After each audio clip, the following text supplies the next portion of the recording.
Hello student, welcome to the second lecture of elements of group 1 and 2। My name is Ram Parmar और आज के इस lecture में हम लोग एलिमेंट्स ऑफ ग्रुप 1 एंड 2 का सेकंड पार्ट स्टार्ट करेंगे, that is s block element. ना previous lecture that is lecture number 1 की बात करें तो वहां पे हमने फर्स्ट पार्ट कंप्लीट किया था, दैट इज हाइड्रोजन। उसमें हमने ऑकरेंस पढ़ा था इंट्रोडक्शन के साथ में, आइसोटोप्स कौन कौन से हाइड्रोजन के वो पढ़ा, position of hydrogen in periodic table, methods of preparation में हमने लेबोरेटरी मेथड, इंडस्ट्रियल मेथड्स पढ़े, physical and chemical properties of dihydrogen के बाद हम लोग ने यूजेस ऑफ डाइहाइड्रोजन भी कंप्लीट किया था। तो ये आपके कॉलेज एग्जाम के लिए बहुत ज्यादा इंपॉर्टेंट था। एक ही लेक्चर में हम लोग ने हाइड्रोजन को पूरी तरीके से कंप्लीट कर लिया है। आज के इस लेक्चर में हम लोग सेकंड पार्ट स्टार्ट करेंगे एस ब्लॉक एलिमेंट्स। ना एस ब्लॉक एलिमेंट्स की बात करें तो इसमें हमको ग्रुप 1 और ग्रुप 2 दोनों डिस्कस करने हैं। ग्रुप 1 की अगर हम बात करें तो group 1 is known age group of alkali metals and group 2 is known age group of alkaline earth metals. ना अगर हम बात करें ग्रुप 1 की तो ग्रुप 1 में अगर हम बात करें तो हाइड्रोजन को छोड़ के बाकी सब जितने भी एलिमेंट्स हैं उनको हम लोग अल्कली मेटल्स बोलते हैं। So except hydrogen all elements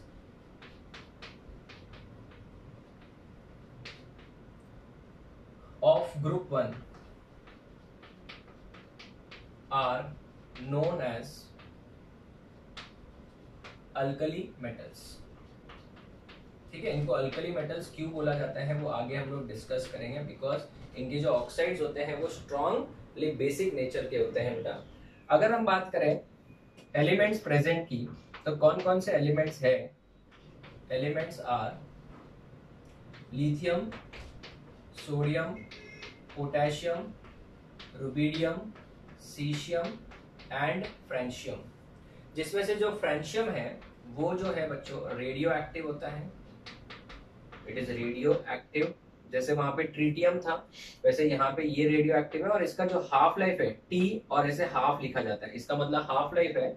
इसका हाफ लाइफ बहुत ही कम है, इट इज 22 मिनट्स, बहुत ही कम है बेटा, इट इज 22 मिनट्स ना। अगर हम बात करें इनके एटॉमिक नंबर्स की तो एटॉमिक नंबर्स भी आप लोगों को जरूरत पड़ेगी, बिकॉज हम लोग इसका इलेक्ट्रॉनिक कॉन्फ़िगरेशन लिखने वाले हैं। लिथियम का एटॉमिक नंबर है 3, इसका है 11, कितना 3, उसमें 8 ऐड कर दो, सबको पता होगा 2 8 8 18 18 32 32, यही होता है बच्चों। तो इसमें अगर 8 ऐड किया, ठीक है, तो ये तो 2 तो ऐड ही नहीं करना है, 8 हो गया तो 11, फिर वापस 8 ऐड करोगे तो कितना हो जाएगा 19, 19 में 18 ऐड करोगे तो हो जाएगा आपका 37, 37 में 18 ऐड करोगे तो हो जाएगा 55, 55 में अगर 32 ऐड करेंगे तो कितना हो जाएगा 87। ठीक है, तो ये हो गया इनके एटॉमिक नंबर्स। अगर हम बात करें इनके जनरल इलेक्ट्रॉनिक कॉन्फ़िगरेशन की, इनका जो जनरल इलेक्ट्रॉनिक कॉन्फ़िगरेशन होता है, ठीक है, जो कॉलेज एग्जाम में बहुत बार पूछा जाता है, और इनका जनरल इलेक्ट्रॉनिक कॉन्फ़िगरेशन होता है NS1। इनका जनरल इलेक्ट्रॉनिक कॉन्फ़िगरेशन क्या है बच्चों? NS1 है। इनके इलेक्ट्रॉनिक कॉन्फ़िगरेशन को हम लोग यहाँ पे डिस्कस करेंगे। सोडियम जो है 6th मोस्ट अबंडेंट एलिमेंट है, 6th मोस्ट अबंडेंट एलिमेंट है, और पोटेशियम जो है वो 7th मोस्ट अबंडेंट एलिमेंट है। पोटेशियम, ये भी इंफॉर्मेशन याद रखना, 7th मोस्ट अबंडेंट एलिमेंट है। ठीक है, अभी आगे बढ़ते हैं इलेक्ट्रॉनिक कॉन्फ़िगरेशन के बारे में। इसके ऊपर भी बहुत बार कॉलेज एग्जाम में क्वेश्चन पूछे जाते हैं, इलेक्ट्रॉनिक कॉन्फ़िगरेशन, और ये तो आपका इवन नीट एंड जेई का भी एक फेवरेट क्वेश्चन है बेटा, electronic configuration of group 1 elements. ठीक है, चलिए स्टार्ट करते हैं। अगर हम लोग लिथियम से, सबका इलेक्ट्रॉनिक कॉन्फ़िगरेशन तो लिखना ही हमको, स्टार्ट करते हैं लिथियम से। लिथियम का एटॉमिक नंबर कितना है? 3 है। अगर लिथियम का एटॉमिक नंबर 3 है तो सबसे पहले इसके पहले जो नोबल गैस आता है वो आता है हीलियम, और हीलियम का एटॉमिक नंबर कितना होता है? 2 होता है। Lithium belongs to second period, so it is going to be 2s1, क्योंकि इनका जो जनरल इलेक्ट्रॉनिक कॉन्फ़िगरेशन होता है वो NS1 है, तो 2s1 हो जाएगा। सो 2 plus this 1 will become 3, right. उसके बाद अगर हम बात करें सोडियम की तो सोडियम का इलेक्ट्रॉनिक कॉन्फ़िगरेशन जो है वो हो जाएगा नियॉन, नियॉन का एटॉमिक नंबर होता है 10, सो ये हो जाएगा 3s1।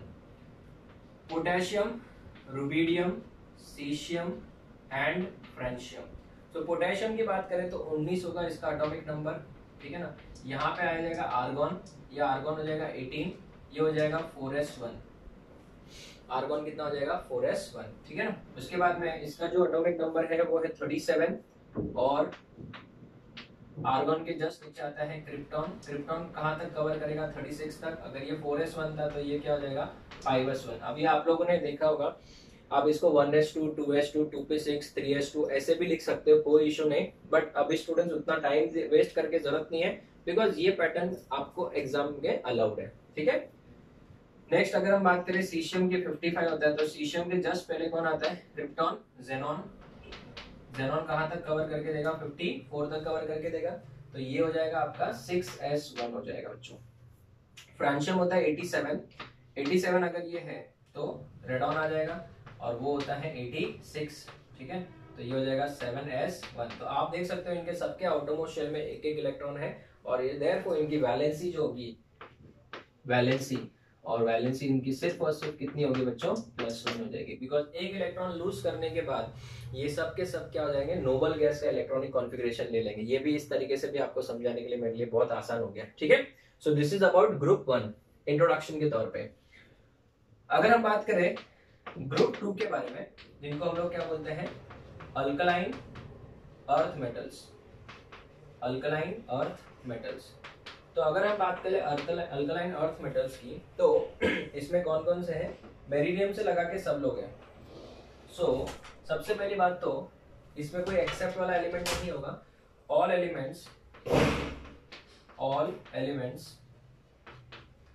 लाइक बेरिलियम, बेटा, मांगे, कार, स्कूटर, बाप, राजी, all these elements are known as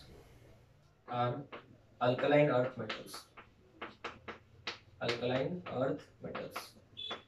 beryllium के रिगार्डिंग थोड़ा सा कंट्रोवर्सी है, बट वो हम लोग एंट्रेंस में देखते हैं, बोर्ड्स में इसकी जरूरत नहीं है, कॉलेज एग्जाम में इसकी जरूरत नहीं है, ठीक है। उसके बाद में अगर हम लोग बात करें बच्चों, तो यहाँ पे जो रेडियम है, रेडियम वो आपका रेडियो एक्टिव है। रेडियम रेडियो एक्टिव है, इसका हाफ लाइफ अप्रोक्सीमेटली 1600 ईयर्स है बेटा, बहुत ही ज्यादा है।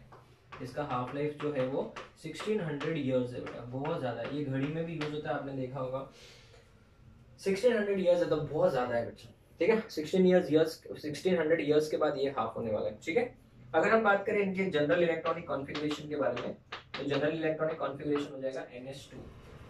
इसमें एक और इलेक्ट्रॉन ऐड हो जाएगा तो NS2 हो जाएगा। तो वैसे अगर हम लोग इनका इलेक्ट्रॉनिक कॉन्फ़िगरेशन ग्रुप 2 का भी लिखे, तो ग्रुप 2 में बेटा हम लोग लिखते हैं इलेक्ट्रॉनिक कॉन्फ़िगरेशन, इलेक्ट्रॉनिक कॉन्फ़िगरेशन। तो इनका जनरल इलेक्ट्रॉनिक कॉन्फ़िगरेशन है NS2 है। अगर NS2 है इनका जनरल इलेक्ट्रॉनिक कॉन्फ़िगरेशन, तो अगर हम लोग इलेक्ट्रॉनिक कॉन्फ़िगरेशन हर एक एलिमेंट का लिखते हैं, स्टार्ट करते हैं बेरिलियम से। बेरिलियम का एटॉमिक नंबर, चलो एटॉमिक नंबर लिखना बाकी रह गया। बेरिलियम, बेटा, मांगे, कार, स्कूटर, बाप, राजी। कुछ करना नहीं है बेटा, इसमें सब में एक एक ऐड करते जाओ। ये 3 है तो ये 4 हो जाएगा, ये 11 है तो ये 12 हो जाएगा, ये अगर 19 है तो ये 20 हो जाएगा, अगर ये 37 है तो ये 38 हो जाएगा, इसके बाद में ये 55 है तो ये 56 हो जाएगा, उसके बाद में ये 87 है तो ये 88 हो जाएगा। क्लियर। अभी इनका इलेक्ट्रॉनिक कॉन्फ़िगरेशन हम लोग लिखते हैं। Late us start with beryllium first. Beryllium का एटॉमिक नंबर है 4। सो बेरिलियम के जस्ट पहले कौन सा आएगा नोबल गैस, हीलियम आएगा। सो हीलियम आ जाएगा यहाँ पे 2। सो ये हो जाएगा आपका 2s1 होगा, तो बेटा वो तो लिथियम हो जाएगा 2s2। आपको अगर कुछ प्रॉब्लम हो तो आप ऐसे ऐड करके चेक कर सकते हो, 2 + 2 4। बेरिलियम के बाद कौन हो जाएगा, मैग्नीशियम, बेटा, मांगे, कार, स्कूटर, बाप, राजी। ठीक है। आप अगर ग्रुप 1 के एलिमेंट्स को याद करना चाहते हो ऐसे याद कर सकते हैं, लीना की रब से फरियाद, दूसरा लीना की रूबीना से फ्रेंडशिप। जैसा आपको याद रहे वैसे याद रख सकते हो। मैग्नीशियम होता है 12, ये होता है 20, ठीक है ना। स्ट्रोंशियम जो है बच्चों 38 है, 38 के बाद ये है 56 और 88, 56 एंड 88, ठीक है। तो हीलियम हो गया, नियॉन, फिर आता है आर्गॉन, फिर आता है क्रिप्टॉन, फिर जेनॉन एंड रेडॉन। ये 12 है, ये कितना है 10, ये 18, ये 36, ये 54 और ये 86 है। ये 2s2 है तो ये 3s2, ये 4s2, ये 5s2, ये 6s2 और ये 7s2। तो इनका जो ऑक्सीडेशन स्टेट होगा या वैलेंसी होगा, इनका जो वैलेंसी होगा वो कितना हो जाएगा, +2 कंबाइंड फॉर्म में। ठीक है, सो this is just the introduction. इसमें आपको कॉलेज एग्जाम में क्या पूछा जा सकता है, सिर्फ एक ही क्वेश्चन आ सकता है और वो ये है कि इनका इलेक्ट्रॉनिक कॉन्फ़िगरेशन लिखो, जो कि 2 या 3 मार्क का क्वेश्चन अच्छा खासा बनाया जा सकता है। ठीक है, आप इसका फोटो ले लो, फिर हम लोग इनके ट्रेंड्स के बारे में बात करेंगे कि ये कैसे दिखते हैं, इनका एटॉमिक साइज का वेरिएशन क्या है, लेफ्ट टू राइट जाते हैं तो क्या होता है, आयनाइजेशन एंथैल्पी का ऑर्डर क्या है, वो सब हम लोग पीरियोडिक टेबल में डिस्कस कर चुके हैं। आपको बहुत आसान लगेगा, आप इसका फोटो ले लो। Okay students, so let us start with trends in physical properties. ये थोड़ा इंपॉर्टेंट होता है, कॉलेज एग्जाम में इसके ऊपर शॉर्ट नोट्स पूछे जाते हैं। तो सबसे पहले अगर हम बात करें फिजिकल स्टेट के बारे में, तो ग्रुप 1 एंड ग्रुप 2 के जो एलिमेंट्स हैं वो सिल्वरी वाइट होते हैं and they are comparatively soft. ठीक है ना, ग्रुप 1 के बहुत ज्यादा ही सॉफ्ट होते हैं, उनको तो आप चाकू से भी कट कर सकते हो, जबकि ग्रुप 2 के थोड़े तो हार्ड होते हैं। ग्रुप 1 के एलिमेंट्स को तो आप आराम से चाकू से भी काट सकते हो ना। अगर हम बात करें सेकेंड पॉइंट के बारे में, properties of group 1 and group 2, ये अगर हम लोग देखें तो पूरा टेबल के फॉर्म में पढ़ेंगे ताकि इसको समझना हमारे लिए बहुत ज्यादा आसान हो जाएगा। अगर हम बात करें एटॉमिक रेडियस, अगर आपने पीरियोडिक टेबल देखा है तो फिर आपको ये बहुत आसान लगेगा। एटॉमिक रेडियस क्या होता है, डाउन द ग्रुप जो होता है वो इंक्रीज होता है, so increases down the group, increases down the group, that is from sodium to, that is lithium to francium, increases down the group। ठीक है, sorry, increases down the group। same in the case of this also, increases down the group, here also it increases down the group। अगर atomic radius increase हो रहा है क्योंकि number of shells बढ़ रहा है, तो आयनिक रेडियस भी तो बढ़ेगा ही, so it increases down the group, down the group, here also it increases down the group। अगर हम बात करें डेंसिटी, तो density also increases down the group। ये पूरा याद ही रखना है आपको, और ये सब हम लोग पीरियोडिक टेबल में पढ़ते हैं। also increases down the group। now अगर हम बात करें आयनाइजेशन एंथैल्पी, तो जैसे जैसे नीचे जाएंगे तो एटॉमिक साइज बढ़ेगा, एटॉमिक साइज बढ़ेगा तो इलेक्ट्रॉन को रिमूव करना क्या हो जाएगा, आसान हो जाएगा, so it decreases down the group, decreases down the group. Same in the case of this also, it decreases down the group. ठीक है, electronegativity as we know down the group decrease ही होता है, so decreases down the group, here also it decreases down the group। now अभी आपके college exam के लिए एक बहुत ही ज्यादा प्यारा और इंपॉर्टेंट क्वेश्चन ये बन जाता है कि compare ionisation enthalpy of group 1 and group 2, ऐसा इन दोनों को कंपेयर करो। तो स्टूडेंट्स क्वेश्चन है, compare ionisation enthalpy of group 1 and group 2 elements, compare the ionization enthalpy values of group 1 and group 2 elements। group 1 और group 2 elements की ionization enthalpy को हमको क्या करना है, कंपेयर करना है। तो सबसे पहली बात तो ये, अगर मैं बात करूं ग्रुप 1 के बारे में, तो ग्रुप 1 का जो जनरल इलेक्ट्रॉनिक कॉन्फ़िगरेशन होता है वो NS1 होता है, और ग्रुप 2 की बात करें तो इनका जो जनरल इलेक्ट्रॉनिक कॉन्फ़िगरेशन होता है वो NH2 होता है। तो कैन वी से दैट ये जो शेल है वो कंप्लीटली फिल्ड है, कंप्लीटली क्या है बच्चों, फिल्ड है, बराबर है। एंड अगर हम बात करें एटॉमिक साइज की, तो लेफ्ट टू राइट जाते हैं तो एटॉमिक साइज क्या होता है, कम होता है, डाउन द ग्रुप इंक्रीज होता है। तो एटॉमिक साइज ग्रुप 1 का ज्यादा होगा एज कंपेयर टू ग्रुप 2। तो इनका जो आयनाइजेशन एंथैल्पी है, इनका आयनाइजेशन एंथैल्पी वैसे भी कम ही है, इनका आयनाइजेशन एंथैल्पी कंपैरेटिवली क्या होगा, ज्यादा होगा। तो first ionisation enthalpy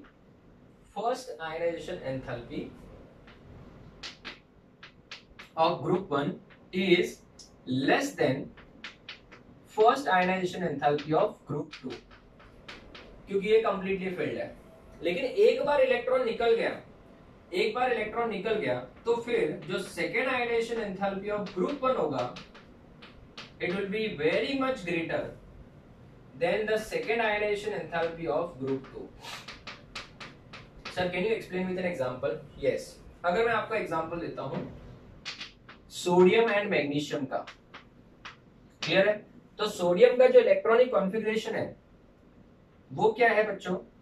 neon 3s1 है, और इसका जो इलेक्ट्रॉनिक कॉन्फ़िगरेशन है वो क्या है? नियॉन 3s2 है।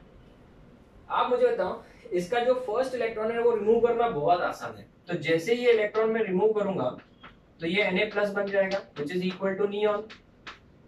बट अगर मैं इसका जो फर्स्ट इलेक्ट्रॉन रिमूव करूं तो वो क्या हो जाएगा? नियॉन 3s1 हो जाएगा, ठीक है ना? तो ये तो बेटा हाईली स्टेबल हो रहा है और ये वाला हाईली स्टेबल नहीं हो रहा है, तो उल्टा कंप्लीटली फील्ड से हाफ फील्ड में आ रहा है। लेकिन अगर मेरे पास में सेकेंड आयनाइजेशन एंथैल्पी है, तो एग्जांपल के तौर पे अगर हम बात करें, अभी मेरे पास में Na+ है, तो ये तो फर्स्ट तो हो चुका है। अगर मैं इसके अंदर से इलेक्ट्रॉन निकालने जाऊं तो इसका जो आयनाइजेशन एंथैल्पी रहेगा, आयनाइजेशन एंथैल्पी, ठीक है ना, इसका वैल्यू बहुत ही ज्यादा रहेगा, क्योंकि ये हाईली क्या है बेटा?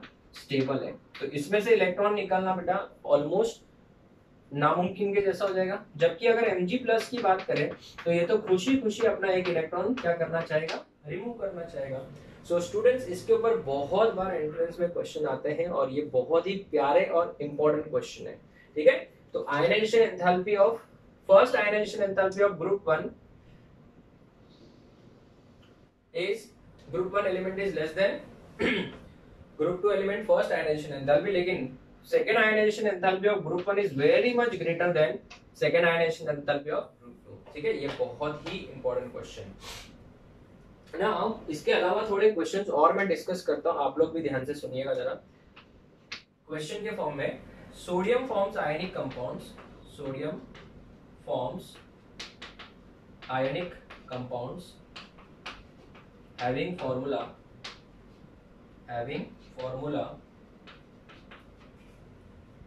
NaCl, NaH, Na2CO3 etcetera. Explain क्यों ऐसा?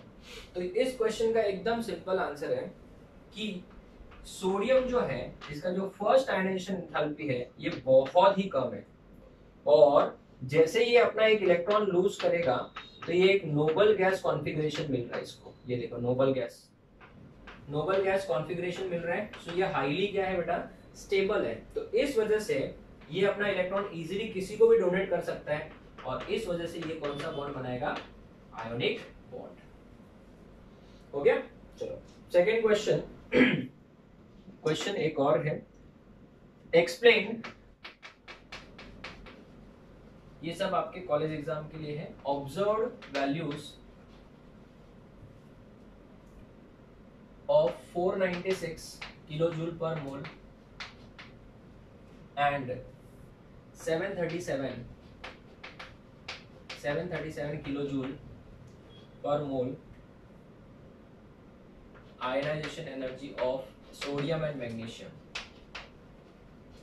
एकदम आसान क्वेश्चन है। अगर हम बात करें सोडियम का जो फर्स्ट आयनाइजेशन एंथैल्पी है, सोडियम का जो फर्स्ट आयनाइजेशन एंथैल्पी है IE1 of sodium is equal to 496 and IE1 of magnesium is 737। ऐसे बोले ज्यादा क्यों है ऐसा? तो एकदम सिंपल है। अगर हम बात करें सोडियम की, तो सोडियम का जो इलेक्ट्रॉनिक कॉन्फ़िगरेशन है वो क्या है बच्चों? नियॉन 3s1 है। इसका जो इलेक्ट्रॉनिक कॉन्फ़िगरेशन है वो है नियॉन 3s1, और इसका जो इलेक्ट्रॉनिक कॉन्फ़िगरेशन है नियॉन 3s2, ठीक है ना? So this one is much more stable, जबकि इसमें से एक इलेक्ट्रॉन निकलते हुए नोबल गैस को मिल जाएगा, तो इस वजह से ये ऐसा होता है। नेक्स्ट क्वेश्चन है, what is the oxidation state of sodium? What is the oxidation state of sodium in Na2O2? Na2O2। Na2O2 में ऑक्सीडेशन स्टेट क्या है सोडियम का? सो ये मैं आपको रेडॉक्स में भी बता चुका हूँ कि कोई भी अल्कली मेटल हो, अगर वो कंबाइंड फॉर्म में है, अल्कली मेटल कौन से फॉर्म में है? कंबाइंड फॉर्म में है, तो वो हमेशा +1 ही होगा। सो सोडियम जो है वो यहाँ पे +1 ऑक्सीडेशन स्टेट में ही होगा। अगर कंबाइंड फॉर्म में तो सोचने की जरूरत नहीं, वो +1 ही है। ठीक है, चलिए आगे बढ़ते हैं। Next question, atomic radii, explain the difference. Question इस तरीके से है, explain the difference of atomic radii, explain the difference of atomic radii, sodium 186 picometre, potassium 227 and magnesium 160। इस तरीके से ये दिया हुआ है, तो इसको एक्सप्लेन करना है। Then we will start with chemical properties. So this is the end of physical trends and physical properties. तो सबको पता है, अगर हम पीरियोडिक टेबल के हिसाब से जाएं तो सोडियम के जस्ट नीचे आता है पोटेशियम और सोडियम के जस्ट बाजू में आता है मैग्नीशियम। तो अगर सोडियम का 186 है, ठीक है, so down the group definitely atomic size तो बढ़ना ही है बेटा। Down the group atomic size बढ़ेगा, and left to right atomic size क्या होता है? कम होता है। तो ये तो बेटा ट्रेंड है ही है बेटा। ये तो क्यों? क्योंकि यहाँ से यहाँ पे जब जाएंगे, लेफ्ट टू राइट जाते हैं, तो न्यूक्लियर चार्ज क्या होता है? इंक्रीज होता है। नंबर ऑफ शेल्स क्या है? सेम है। नंबर ऑफ शेल्स सेम है, न्यूक्लियर चार्ज बढ़ रहा है। सो देयरफॉर एटॉमिक साइज क्या होना ही होना है? कम होना ही है बेटा। लेकिन जब टॉप टू बॉटम जाते हैं तो what happens to, nuclear charge तो बढ़ेगा, उससे कोई लेना देना नहीं, बट नंबर ऑफ शेल्स बढ़ रहे हैं ना। नंबर ऑफ शेल्स बढ़ेगा तो वैसे ही एटॉमिक साइज क्या हो जाएगा? बढ़ जाएगा। तो इस तरीके से आपको अपने ओन वर्ड्स में इन क्वेश्चंस को एग्जाम में लिखना है। ठीक है, सो this is the end of physical trends और फिजिकल प्रॉपर्टीज। अभी हम लोग स्टार्ट करेंगे केमिकल प्रॉपर्टीज। आप इसका फोटो लो, फिर आगे बढ़ते हैं। Okay students, so let us start with chemical properties of group 1 and group 2 elements, right? सब इंपॉर्टेंट है, इनके ऊपर शॉर्ट नोट्स पूछे जाते हैं आपके कॉलेज एग्जाम में ना। अगर हम बात करें सबसे पहले रिएक्शन विद ऑक्सीजन की, ठीक है, तो रिएक्शन विद ऑक्सीजन में जो ग्रुप 1 के एलिमेंट्स होते हैं, दैट इज अल्कली मेटल्स, ये 3 टाइप के ऑक्साइड्स बना सकते हैं। मैं आपको बताता हूँ एक एक करके। अगर हम बात करें तो जनरली सब लोग ऑक्साइड्स तो बनाते ही है। सो ऑक्सीजन के साथ में जब वो लोग रिएक्ट करते हैं तो ऑक्साइड्स बना सकते हैं। दूसरा, दे कैन फॉर्म पैरोक्साइड्स बना सकते हैं। और तीसरा, दे can form super oxides. Very very important, super oxides ना। बेसिकली सुपर ऑक्साइड्स का मतलब होता है O2 माइनस, ठीक है, O2 माइनस। पैरोक्साइड का मतलब होता है O2 माइनस, और ऑक्साइड का मतलब होता है O-2। ठीक है, तो सुपर ऑक्साइड बनाने के लिए बड़ा कटायन होना चाहिए बच्चों। जैसे मैं आपको एग्जांपल देता हूँ एक एक करके, आप लोग देखिएगा, फोटो देखिएगा।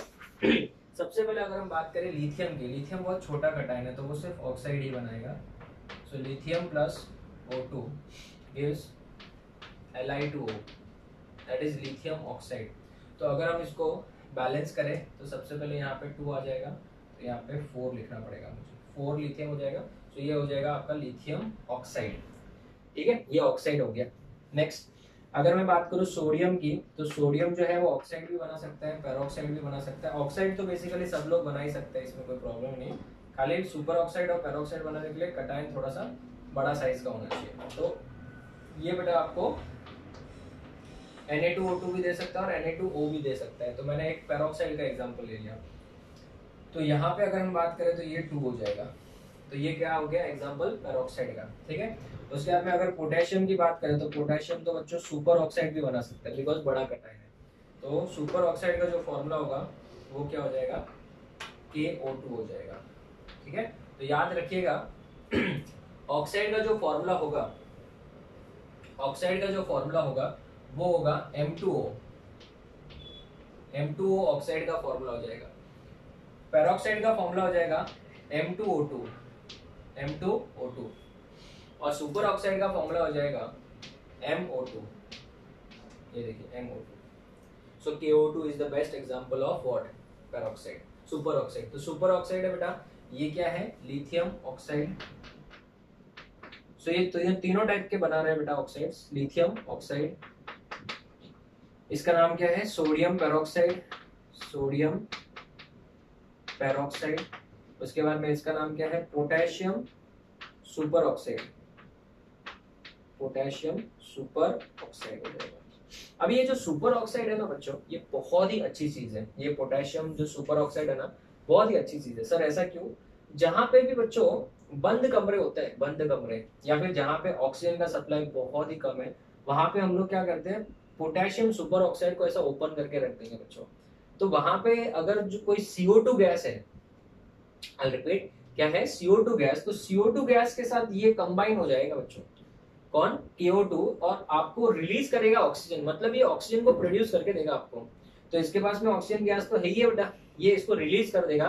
तो जनरली जो एस्ट्रोनॉट्स होते हैं या जो स्पेसशिप होते हैं, इवन सबमरीन्स होते हैं, तो जो स्पेसशिप है, सबमरीन्स है, तो जो कन्फाइंड एरिया होता है, तो जरूरी नहीं कि ये दोनों बेटा, जहां पे कन्फाइंड एरिया होता है वहां पे कैसा होता है, ऑक्सीजन जो है बेटा उसकी सप्लाई और एयर को प्यूरिफाई करने के लिए, एयर को प्यूरिफाई करना है बेटा। अगर हम बोले एयर को प्यूरिफाई करना है तो वहां पे ऑक्सीजन ज्यादा ही होना चाहिए। तो एयर को प्यूरिफाई करने के लिए हम लोग जनरली क्या यूज करते हैं, सुपर ऑक्साइड यूज करते हैं। और वो भी कैसे, मैं आपको बताता हूँ। जैसे अगर मेरे पास में KO2 है, तो KO2 जब कंबाइन होता है CO2 के साथ, ये CO2 कहाँ आया, जो बंद कमरा है या जो स्पेसशिप है या सबमरीन है, वहां पे बेटा जो भी लोग है वो तो बेटा ऑक्सीजन तो इनहेल ही कर ही होंगे, बट उससे CO2 प्रोड्यूस हो रहा है, तो CO2 को वापस वो O2 में कन्वर्ट करके आपको देगा। कैसे, ये खुद कन्वर्ट हो जाएगा K2CO3 में, खुद कन्वर्ट हो जाएगा K2CO3 में। ये 4 है, बैलेंस इट डायरेक्टली, चलो ये 2 है, यहाँ पे 2 हो जाएगा, और यहाँ पे मिल जाएगा आपको ऑक्सीजन गैस रिलीज। तो ऑक्सीजन टोटल यहाँ पे कितना, 8 और 4 12 है, यहाँ पे कितना हो गया, 6 हो गया, 6 तो और 6 बचेगा, तो ये देखो 3O2, तो 3O2 रिलीज हो गया, ये ऑक्सीजन गैस रिलीज हो गया, और ये रिलीज, इसी रिलीज की वजह से क्या होगा बच्चों, एयर वहां पे प्यूरिफाई हो जाएगा। तो स्पेसशिप होता है, सबमरीन्स में ये पाउडर बहुत ज्यादा यूज होता है, क्यों, क्योंकि ये आपको क्या करके देगा, ऑक्सीजन गैस रिलीज करके दे देगा बच्चों, इस वजह से ये बहुत इंपॉर्टेंट है। अभी हम लोग जो है, ये जो ऑक्साइड्स होते हैं, ऑक्साइड्स ऑफ ग्रुप 1, ठीक है ना। और एक इंपॉर्टेंट चीज, जो ऑक्साइड्स होते हैं, oxides of group 1 are strongly basic in nature, they are strongly basic in nature, ये बहुत ही ज्यादा बेसिक होते हैं, स्ट्रॉन्ग बेसिक, और इस वजह से इनको हम लोग क्या बोलते हैं, अल्कली बोलते हैं। जैसे कि सर एग्जांपल, अगर मैं सोडियम का ऑक्साइड ले लूं और इसको पानी में डाल दूं, इसको किस में डाल दिया बच्चों, पानी में डाल दिया, तो पानी में डालते ये किस में कन्वर्ट हो जाएगा, NaOH में, तो ये बना देगा आपका 2 टाइम्स NaOH, और NaOH को बेटा हम लोग क्या बोलते हैं, ये एक्वस फॉर्म में है, इसी को बेटा हम लोग बोलते हैं अल्कली। NaOH हो या KOH हो, ये स्ट्रॉन्ग बेसिस है, the bases which are soluble in water, this is soluble. तो मैं आपको यहाँ पे नोट लिख के देता हूँ जिनको भी कंफ्यूजन है, बेसिस व्हिच आर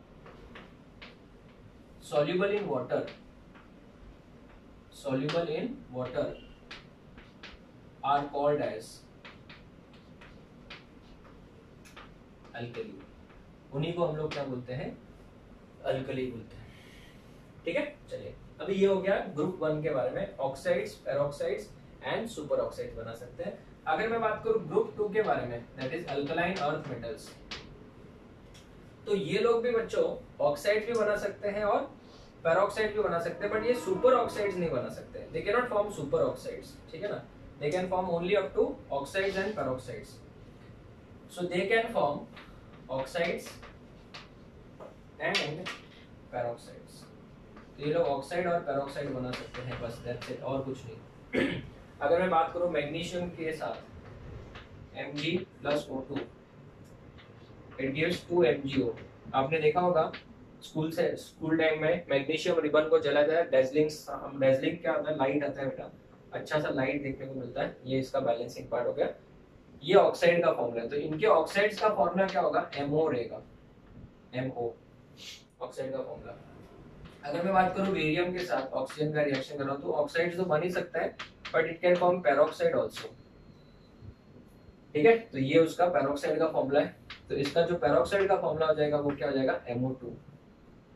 ठीक है, सो ये हो जाएगा magnesium oxide, this is magnesium oxide, और ये क्या है, बेरियम पेरोक्साइड, बेरियम पेरोक्साइड ना। ग्रुप 2 के जो एलिमेंट्स है बच्चों वो एयर के साथ भी रिएक्ट करते हैं, और एयर में नाइट्रोजन भी होता है, तो नाइट्रोजन के साथ भी रिएक्ट कर सकते हैं। जबकि ग्रुप 1 में जो है बाकी सब नहीं, खाली लिथियम जो है नाइट्रोजन के साथ रिएक्ट करके नाइट्राइड बनाता है। तो Mg3N2 इसका नाम है मैग्नीशियम नाइट्राइड। आप इसको बैलेंस कर सकते हो, ये कैसे बना है, मैग्नीशियम और नाइट्रोजन, नाइट्रोजन का बैलेंस ही 3, मैग्नीशियम का 2, तो Mg3N2 बन जाएगा। इसका नाम क्या है, मैग्नीशियम नाइट्राइड। तो ये लोग नाइट्राइड भी बनाते हैं, तो इसका नाम है मैग्नीशियम नाइट्राइड। ठीक है, सो ये हो गया, ये लोग सुपर ऑक्साइड्स नहीं बनाते। फर्स्ट वाला हो गया reaction with oxygen. Next is reaction with water, reaction with water. Water के साथ इनका रिएक्शन बहुत ज्यादा इंपॉर्टेंट है, और स्कूल सेक्शन में आपको सिखाया होगा कि जो अल्कली मेटल्स है ग्रुप 1 के, उनको बेटा पानी से बहुत दूरी रखा जाता है, इनको केरोसिन में स्टोर करके रखते हैं। क्यों, क्योंकि ये बेटा पानी के साथ रिएक्ट करके, आप लोग अगर यूट्यूब पे रिएक्शन, थोड़ा सा फनी पार्ट है, यूट्यूब पे देखना, अल्कली मेटल्स को अगर पानी में डालते हैं दे कैच फायर, तो इनका जो रिएक्शन होता है वो हाईली क्या होता है, एक्सोथर्मिक। ऐसा क्यों होता है, उसका रीजन देखो। ग्रुप 1 की बात करें तो जैसे लिथियम है, सोडियम है, पोटेशियम है, रुबिडियम है एंड सो ऑन, ये बेटा they catch fire, they catch fire when put in water, when put in water, जब इनको पानी में डाला जाता है तो दे कैच फायर। ऐसा क्यों, इसका रीजन ये है कि जैसे अगर मैंने सोडियम की बात करता हूँ बेटा, इसको जैसे ही पानी में डालेंगे इमीडिएटली बेटा यहाँ पे ह्यूज अमाउंट में H2 गैस रिलीज होता है, और अगर यहाँ पे बहुत ज्यादा अमाउंट में H2 गैस रिलीज होगा तो H2 गैस तो हाईली कंबस्टिबल है, हाईली इन्फ्लेमेबल है, it will catch fire immediately. So इस वजह से बेटा हम लोग इनको किस में स्टोर करते हैं, केरोसिन में। So therefore alkali metals are stored in kerosene, kerosene में रखते हैं। ठीक है, बहुत ही ज्यादा एक्सोथर्मिक रिएक्शन है, सो हाईली एक्सोथर्मिक। ठीक है ना, this reaction is highly exothermic, बहुत ज्यादा हीट निकलता है इसमें, हाईली एक्सोथर्मिक ना। अगर हम बात करें ग्रुप 2 की, तो ग्रुप 2 में बेरिलियम प्लस अगर मैं वाटर की बात करूं तो कोई रिएक्शन नहीं होती है, भले आप इसमें वाटर कोल्ड लो, वार्म वाटर लो, हॉट वाटर लो, स्टीम लो, कुछ नहीं होता है। मैग्नीशियम की बात करें, मैग्नीशियम तो it reacts with hot water, and calcium onwards, calcium, barium, strontium, ये सब जो है बेटा they can react with cold water also, cold water also. ठीक है ना, when they are put in water, put in water, जब इनको पानी में डाला जाता है they starts floating, they starts floating, they starts floating। अगर वो तैरना चालू हो जाता है बेटा, क्यों तैरना चालू हो जाता है, बिकॉज इनके अंदर जो है H2 गैस इतना ज्यादा नहीं बनता है। पहली बात तो ये, इनके अंदर बेटा मैग्नीशियम हाइड्रोक्साइड बनेगा और H2 गैस रिलीज होता है, तो सबसे पहली बात तो स्लोली रिलीज होता है, और दूसरी बात ये है कि जो आपने मैग्नीशियम का पीस डाला हुआ है उसके ऊपर ये H2 गैस के बबल्स जो होंगे वो क्या हो जाते हैं बच्चों, चिपक जाते हैं, और इस वजह से उसका वेट कम हो जाता है और वो सरफेस के ऊपर आने लगता है, और इस वजह से क्या होता है बेटा, it starts floating on the surface of water. तो बेसिकली अगर रिएक्टिविटी की बात करें, सो रिएक्शन विद वाटर में ग्रुप 1 का जो रिएक्शन है it is much more greater than group 2। Group 2 का जो रिएक्टिविटी है वो ग्रुप 1 के मुकाबले बहुत ही क्या होता है बच्चों, कम होता है। ठीक है, आगे हम लोग हाइड्रोजन है, हेलोजन है, इन सब के साथ में भी रिएक्शन पढ़ेंगे, आप इसका फोटो लो फिर हम आगे बढ़ते हैं। Okay students, so the next chemical property is reaction with hydrogen. Hydrogen के साथ कैसे रिएक्ट करेंगे, and they generally forms what, hydrides. वो लोग क्या बनाते हैं बच्चों, हाइड्रेट्स बनाते हैं। ठीक है, चलिए स्टार्ट करते हैं। अगर हम लोग सबसे पहले ग्रुप 1 से, group 1 that is alkali metals. तो ग्रुप 1 के जो एलिमेंट्स है उनको अगर हम लोग जनरल फॉर्मूला ले लेते हैं M प्लस H2, ठीक है ना। ये ग्रुप 1 का जो एलिमेंट है M, वो कुछ भी हो सकता है, राइट ना। Lithium, sodium, potassium, rubidium, caesium, generally francium तो लेते हैं, रेडियो एक्टिव है। At a temperature of 673 kelvin, at a temperature of what, 673 kelvin, it gives 2 moles of MH. Here M can be lithium, sodium, potassium, dot dot dot, कुछ भी हो सकता है। ये जो हाइड्राइड बना है इसको हम लोग क्या बोलेंगे, मेटल हाइड्राइड बोलेंगे। और ये जो मेटल हाइड्राइड है it is ionic in nature, ये आयोनिक नेचर का होता है। जैसे NaCl, KCl होता है ना, वैसे। जैसे मैं आपको एक एग्जांपल के तौर पे समझाऊं, अगर हम बात करें सोडियम के साथ, तो sodium plus H2, 2 moles of sodium when reacts with H2 at a temperature of 673 Kelvin, it gives 2 NaH। और इसका नाम क्या है, ये Na प्लस है और ये H माइनस है, इसका नाम क्या है, सोडियम हाइड्राइड। ये हाइड्रेट्स हमको ऑर्गेनिक केमिस्ट्री में बहुत काम आते हैं, तो इनको आप अच्छे से समझ के लीजिएगा। ठीक है, तो इसका नाम क्या है, सोडियम हाइड्राइड। नेक्स्ट अगर हम बात करें ग्रुप 2 के बारे में, ग्रुप 2, तो ये लोग भी हाइड्राइड बनाते हैं एक्सेप्ट बेरिलियम। बेरिलियम जो है बेटा, वो इसका जो हाइड्राइड होता है वो डायमरिक फॉर्म में एग्जिस्ट करता है, वो हम लोग NOCB में पढ़ते हैं, ये वैसे भी। तो यहाँ पे M जो है कंबाइंस विद H2, ठीक है, एट अ हाई टेम्परेचर, उसको हीट करेंगे, then it will give you what, MH2। But इसके अंदर थोड़ा सा कोवेलेंट कैरेक्टर आ जाता है, इतना जितना आयनिक कैरेक्टर इसमें उतना इसमें नहीं होगा। M is except beryllium, beryllium को छोड़ के कोई भी चलेगा। जैसे कि अगर हम बात करें एग्जांपल के तौर पे, कैल्शियम प्लस अगर हम H2 ले लें, कैल्शियम प्लस H2 ले लें, तो बेटा इससे बनेगा कैल्शियम हाइड्राइड, और इसको हाइड्रोलिथ भी बोलते हैं, जो कि आगे हमको काम भी आने वाला है, CaH2। इसका दूसरा नाम क्या है, हाइड्रोलिथ। ठीक है, तो ये हो गया कैल्शियम हाइड्राइड। इसमें इन दोनों में से अगर आपको ज्यादा पूछ ले कि बेटा तो आयनिक कौन सा होगा, सेकेंड वाला आयनिक कम है और ये वाला आयनिक ज्यादा है। ठीक है, नेक्स्ट आते हैं रिएक्शन विद H2। H2 को सिंपल वर्ड्स में हम लोग क्या बोलेंगे, हैलोजन। तो H2 के साथ अगर हम लोग रिएक्ट करवाए तो बेटा ये तो बेटा आयनिक बॉन्ड बनाएंगे, उसके लिए जाने जाते हैं ये लोग तो। ठीक है, ग्रुप 1 के तो बेटा हलाइड्स सबको पता है, पोटेशियम क्लोराइड, नमक तो हम लोग खाते हैं बेटा डे टू डे लाइफ में। तो ग्रुप 1 की अगर हम बात करें तो M plus Cl2 gives 2MCl, ये प्लस हो जाएगा और ये माइनस हो जाएगा। इसकी जगह पे हम लोग H2 ही लिख देते हैं, ये MX हो जाएगा, ये एक आयोनिक कंपाउंड हो जाएगा। प्योरली क्या बेटा, ये आयोनिक कंपाउंड है।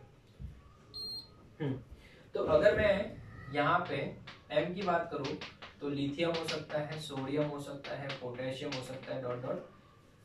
इन जनरल अगर हम एग्जांपल की बात करें तो Na प्लस Cl2, तो ये बन जाएगा 2NaCl, जिसको हम लोग बोलते हैं sodium chloride. Day to day life में हम लोग इसको टेबल सॉल्ट भी बोलते हैं, sodium chloride.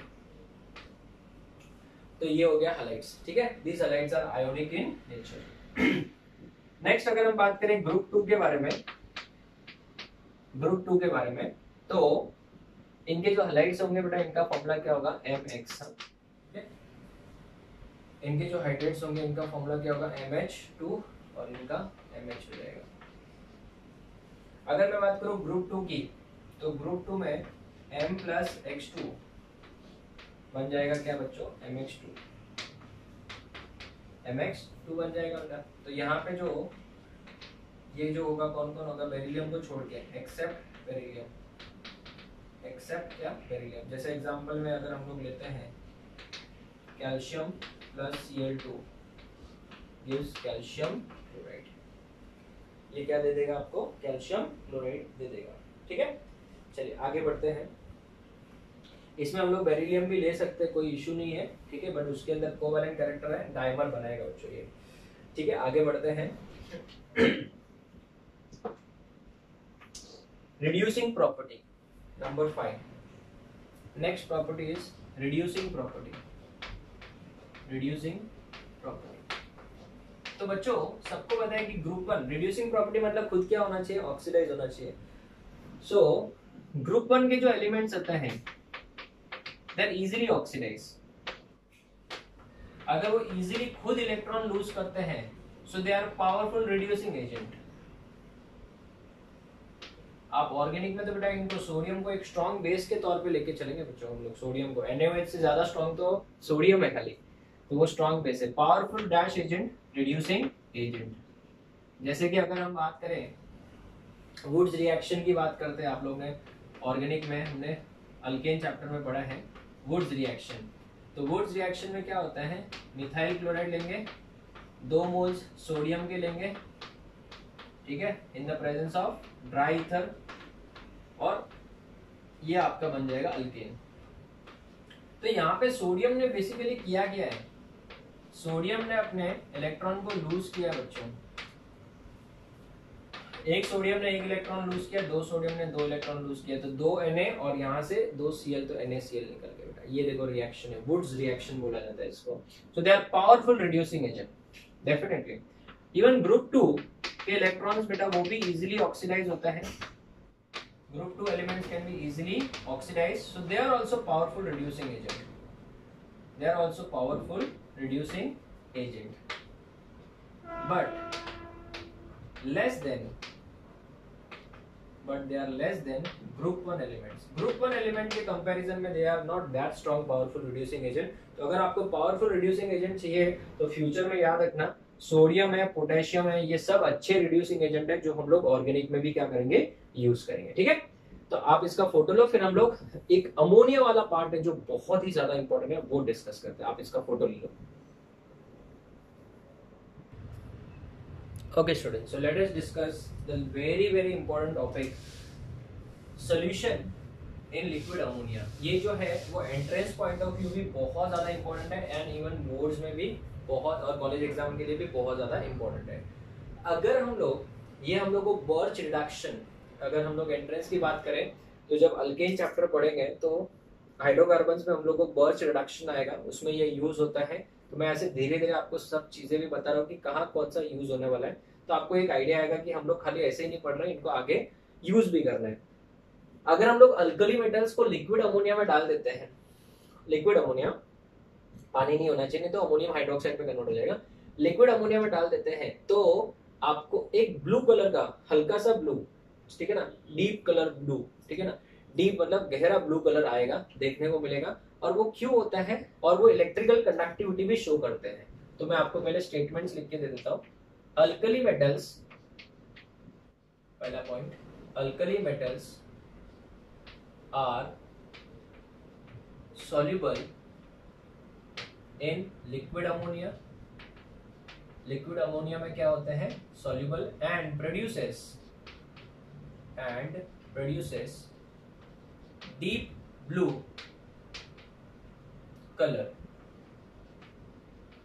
deep blue color which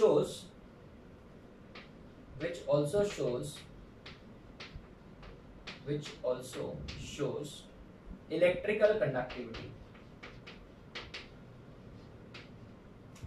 तो सबसे पहले एक तो कलर भी दे रहा है और इलेक्ट्रिकल कंडक्टिविटी भी शो करता है। ऐसा होता क्यों है, तो वो सुनो। अगर मैं कोई मेटल लेता हूं, जैसे फॉर एग्जांपल सोडियम ही ले लिया, क्योंकि आगे बर्च रिडक्शन में सोडियम ही काम आएगा। अगर मैं इसका रिएक्शन करता हूं X + Y टाइम्स अमोनिया के साथ, इसका एक स्पेसिफिक रीजन है, मैं आपको बताता हूं, ध्यान दीजिएगा। सोडियम अपना 1 इलेक्ट्रॉन लूज कर देगा, ठीक है, सोडियम अपना 1 इलेक्ट्रॉन लूज कर देगा। तो जैसे ये सोडियम, जैसे ये मेटल है, वो अपना 1 इलेक्ट्रॉन जैसे लूज करेगा तो ये जो M प्लस है वो X टाइम्स अमोनिया के साथ जुड़ जाएगा और एक कोऑर्डिनेशन कॉम्प्लेक्स जैसा बना देगा। अमोनिया X टाइम्स, और इस पूरे के ऊपर क्या चार्ज आएगा, +1, क्योंकि अमोनिया तो न्यूट्रल था, तो ये +1 हो गया। प्लस यहाँ पे क्या बच गया, इलेक्ट्रॉन बच गया, माइनस है, और Y टाइम्स क्या बच गया, अमोनिया। सो इलेक्ट्रॉन को अमोनिया ने क्या कर लिया बेटा, घेर लिया है, और ये वाले कंपाउंड के ऊपर क्या चार्ज आएगा, minus. This electron is responsible for colour. तो सबसे पहली बात तो it is responsible for colour है। दूसरी बात, इस इलेक्ट्रॉन, ये सिंगल इलेक्ट्रॉन है, so therefore it is dash in nature, paramagnetic in nature. ये सब आपको एंट्रेंस में पूछा जाता है, बोर्ड एग्जाम के लिए भी मैं आपको बताऊंगा कि ये सब अपने टेक्स्ट बुक में दिया हुआ है। अभी इसमें एक इंटरेस्टिंग चीज ये है कि अगर हम लोग इसको थोड़े समय तक ऐसे पड़ा रहने दे, तो इसमें से हाइड्रोजन गैस लिबरेट होता जाता है, और जो ये है ये मेटल अमाइड में कन्वर्ट हो जाता है, मतलब MnH2 में कन्वर्ट हो जाएगा, इसमें से H2 गैस रिलीज होता जाएगा, और ये जो है ब्लू कलर से ब्रॉन्ज कलर में कन्वर्ट हो जाएगा, और सोल्यूशन जो है वो डायमैग्नेटिक हो जाएगा। तो स्टूडेंट्स एकदम सिंपल है, on standing for long time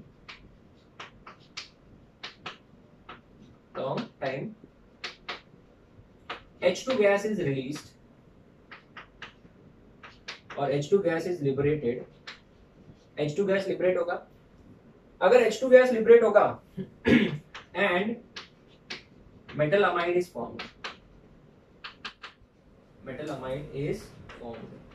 और अगर metal amide form होगा, बराबर है, the solution turns deep blue to bronze, वो ब्रॉन्ज में कन्वर्ट हो जाएगा, एंड डायमैग्नेटिक, मतलब इलेक्ट्रॉन भी क्लस्टर होना चालू हो जाएंगे बेटा, तो डायमैग्नेटिक हो जाएगा। अगर हम बात करें ग्रुप 2 की, तो ग्रुप 2 के जो एलिमेंट्स है वो भी alkaline earth metals when dissolved in liquid ammonia में डिसॉल्व करने पे, on dissolving in liquid ammonia में डिसॉल्व करने के बाद ये लोग भी आपको डीप ब्लू, और इसमें इलेक्ट्रॉन ज्यादा है इसलिए ब्लू ब्लैक कलर देंगे, डीप ब्लू ब्लैक कलर देंगे। और यहाँ पे जब हम लोग रिएक्शन लिखने जाएंगे तो M plus X plus 2Y आ जाएगा, क्यों, क्योंकि ये 2 इलेक्ट्रॉन लूज करेगा, X plus 2Y times ammonia, तो गिव व्हाट, यहाँ पे क्या मिलेगा आपको, M बेटा कितने इलेक्ट्रॉन लूज करेगा, 2, तो यहाँ पे क्या लिखेंगे, M NH3 कितनी बार, X टाइम्स, यहाँ पे +2 आ जाएगा, प्लस हर एक इलेक्ट्रॉन के ऊपर तो कितनी, Y टाइम्स अमोनिया जुड़ेंगे, इस तरीके से, ठीक है। तो ये हो गया बच्चों सोल्यूशन इन लिक्विड अमोनिया, ये बहुत ही ज्यादा इंपॉर्टेंट था एंट्रेंस पॉइंट ऑफ व्यू से। अगर हम बात करें नेक्स्ट टॉपिक की, तो next and last topic for the day is diagonal relationship. अब ये डायगोनल रिलेशनशिप आप ब्लॉक केमिस्ट्री में फर्स्ट टाइम पढ़ रहे हैं, डायगोनल रिलेशनशिप क्या होता है, इसका मैं आपको मीनिंग समझाता हूँ। अगर आप ध्यान से देखो तो ग्रुप 1 में बच्चों कौन कौन से एलिमेंट से स्टार्ट होता है, lithium, sodium, potassium and so on. Group 2 की बात करें तो ग्रुप 2 में आता है बेरिलियम, मैग्नीशियम, बेटा मांगे का, ठीक है। और ग्रुप नंबर 13 में या फिर इसको 3A बोलेंगे अगर लिखना है तो बोरॉन, एल्यूमिनियम आएगा। तो एक इंटरेस्टिंग चीज क्या देखी गई है बच्चों, इंटरेस्टिंग चीज ये देखी गई है कि लिथियम जो है वो अपने एलिमेंट्स के साथ में तो मैच नहीं करता है, और इसकी बहुत सारी प्रॉपर्टी जो है वो मैग्नीशियम के साथ मैच खाती है।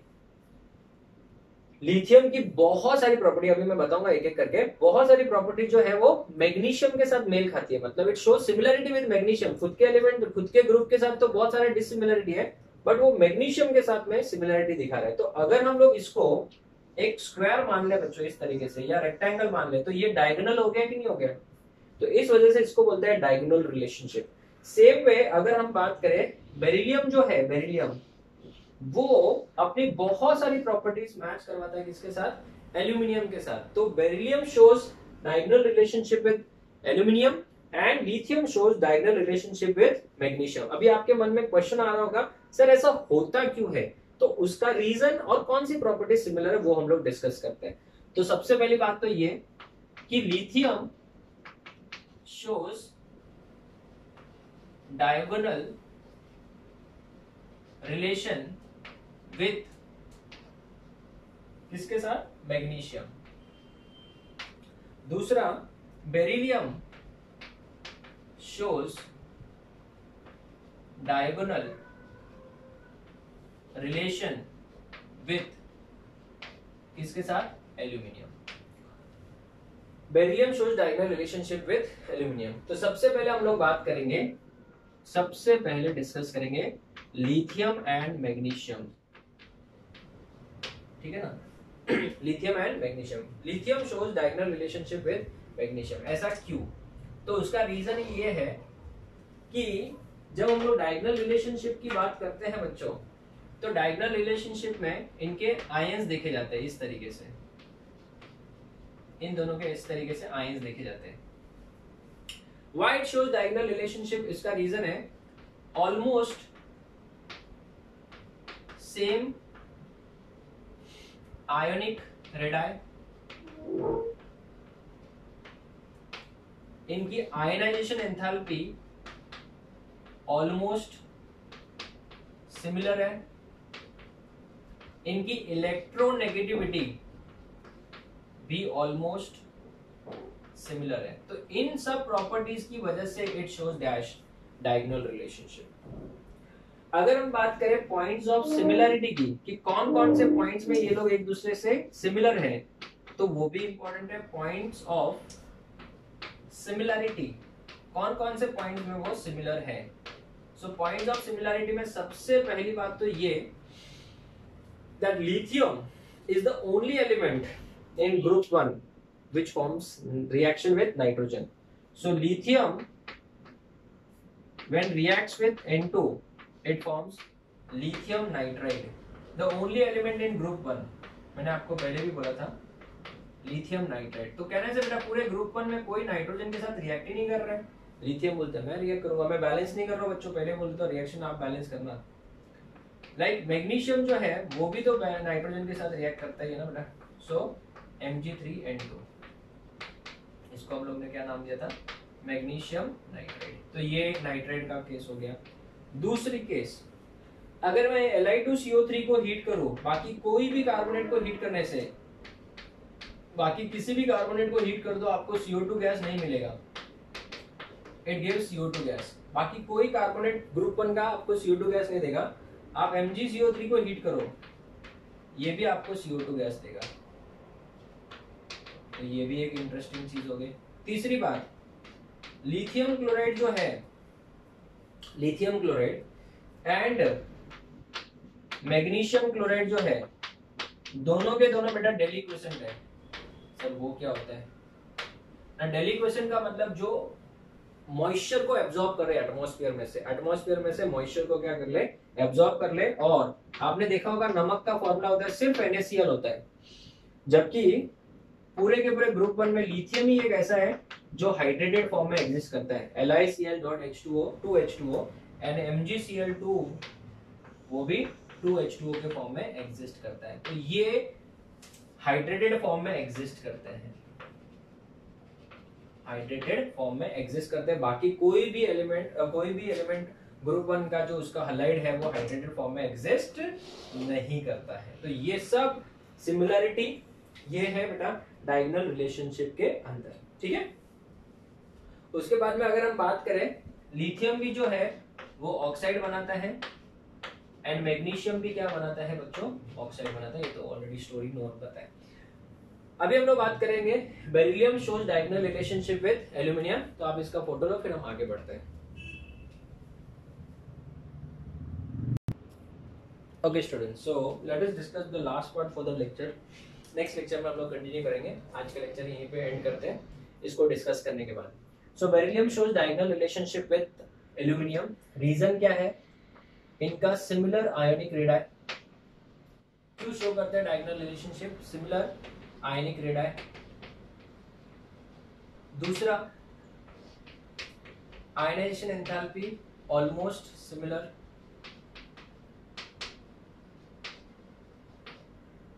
Electronegativity almost similar.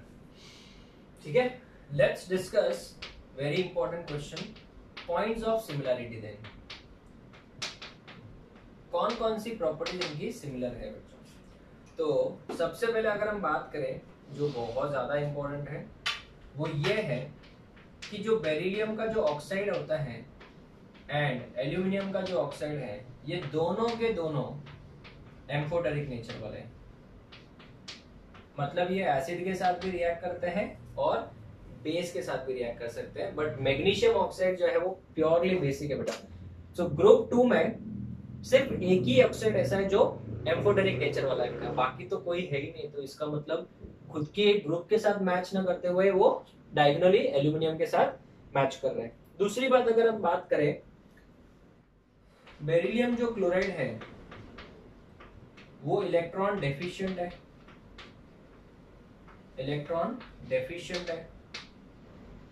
इवन जो एल्यूमिनियम क्लोराइड है वो भी इलेक्ट्रॉन डेफिशिएंट है, so they can act as Lewis acid, they can act as Lewis acid. तीसरा, अगर हम बात करें बेरिलियम डाइक्लोराइड और बेरिलियम क्लोराइड, वो बेटा पॉलीमरिक फॉर्म में एग्जिस्ट करता है। कौन से फॉर्म में एग्जिस्ट करता है? पॉलीमरिक। जबकि मैग्नीशियम क्लोराइड, कैल्शियम क्लोराइड के कोई पॉलीमरिक फॉर्म में एग्जिस्ट नहीं करता है। और AlCl3 जो होता है वो भी डायमरिक फॉर्म में एग्जिस्ट करता है। तो ये भी एक एटलीस्ट बेटा पॉलीमर ने तो डायमर तो बनाए रहे वो, तो भी एक इसका सिमिलरिटी पॉइंट हो गया। तीसरा, चौथा पॉइंट, अगर तीसरे पॉइंट की बात करें तो जो बेरिलियम क्लोराइड होता है और एल्यूमिनियम क्लोराइड होता है, ये दोनों के दोनों बेटा क्या है? दे show high amount of covalent character. इनके अंदर जो कोवेलेंट कैरेक्टर होता है बहुत ही ज्यादा होता है। So they also possess that high degree of covalent character, Fajans rule, जो हमने NOCB में डिस्कस भी किया है, Fajans. And last and final, beryllium and aluminium के जो कंपाउंड्स होते हैं, due to their covalent character, compounds due to their covalent character they are soluble in organic solvents and they are insoluble in water, they are soluble in organic solvents। ये सब चीजें हमको दिमाग में रखनी होता है, ठीक है। सो this is the end of today's lecture. Next lecture में हम लोग और 2 लेक्चर्स लगेंगे। मैंने आपको पहले बोला था बोर्ड्स पॉइंट ऑफ व्यू इस चैप्टर को खत्म करने के लिए हम लोगों को 4 लेक्चर्स लगेंगे। उसमें से 2 लेक्चर्स ऑलरेडी हमने बना लिए हैं, हमने डिस्कस कर लिए हैं, ठीक है। आज के लेक्चर में बहुत ज्यादा थ्योरी था, तो आपको चीजें 1-2 बार पढ़ के याद हो जाएगी, कोई खास नहीं था इतना। कॉलेज एग्जाम में छोटे छोटे क्वेश्चंस आते हैं बेटा इसके ऊपर। Give the diagonal, right a short note on diagonal relationship of beryllium with aluminium, ठीक है, लिथियम विद मैग्नीशियम। ऐसे छोटे छोटे क्वेश्चंस आते हैं बेटा, 4-5 पॉइंट लिख दोगे आपको पूरे मार्क्स आपको मिल जाएंगे, ठीक है। सो नेक्स्ट लेक्चर में हम लोग बहुत इंपॉर्टेंट टॉपिक स्टार्ट करने वाले हैं। इन सब के कंपाउंड, जैसे वॉशिंग सोडा क्या होता है, नमक NaCl है, उन सबको कैसे प्रिपेयर किया जाता है, उन सब के बारे में डिस्कस करेंगे, ठीक है। So will meet in the next lecture. Till then, thank you students, take care.